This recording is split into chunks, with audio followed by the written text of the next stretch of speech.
Ladies and gentlemen, my name is Keith, and welcome to my review of the new movie Solo, a Star Wars story.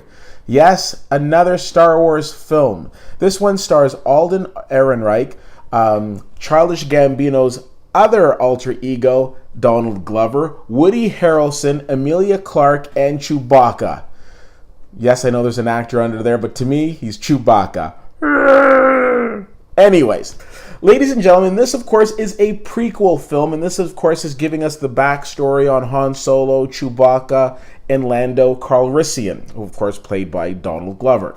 Now, this film is pretty entertaining. I mean, of course we knew that when Disney got the rights from George Lucas for Star Wars, we were going to see a lot of Star Wars movies. They were of course going to continue on with like the episodes 7, 8, and 9, but we also knew we were going to see different prequel movies.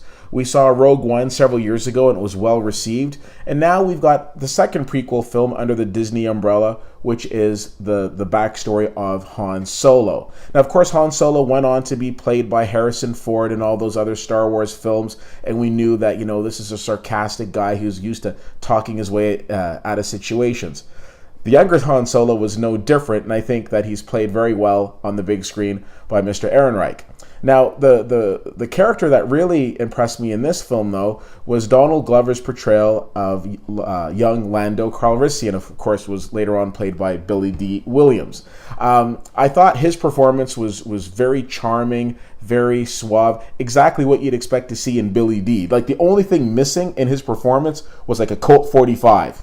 Anyways, an enjoyable film. But here's the thing, a couple things. So the first thing is that as much as I thought the film was well done and there were a lot of nice tie-ins with the overall Star Wars franchise, I was missing the big moment. So even though a lot of people didn't like episodes 1, 2, and 3, each one of those had a pretty big moment. So episode 1 had the pod race. In episode 2, the theater lost its mind that I was in when all of a sudden Yoda came out to fight. And of course, in episode 3, we had that transformation from Anakin to Darth Vader.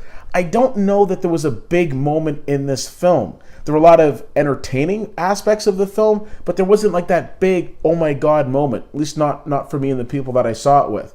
Now that doesn't go to say that you shouldn't see this film. It's an entertaining film, but I don't think it's going to be in the conversation of greatest Star Wars film ever. I don't think it needs to either, to be perfectly honest with you.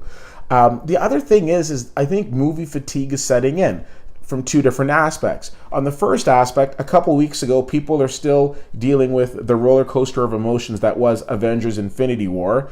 Last week, we had Deadpool 2, which is doing very well at the box office. And now 1 week after, we have the Star Wars film.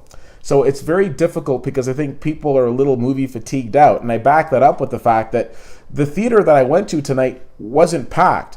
And when I was at episode 8, it was packed. Now, the other thing, too, is keep in mind, we just had a Star Wars movie in December, The Last Jedi, and it was a fantastic film. It was well received.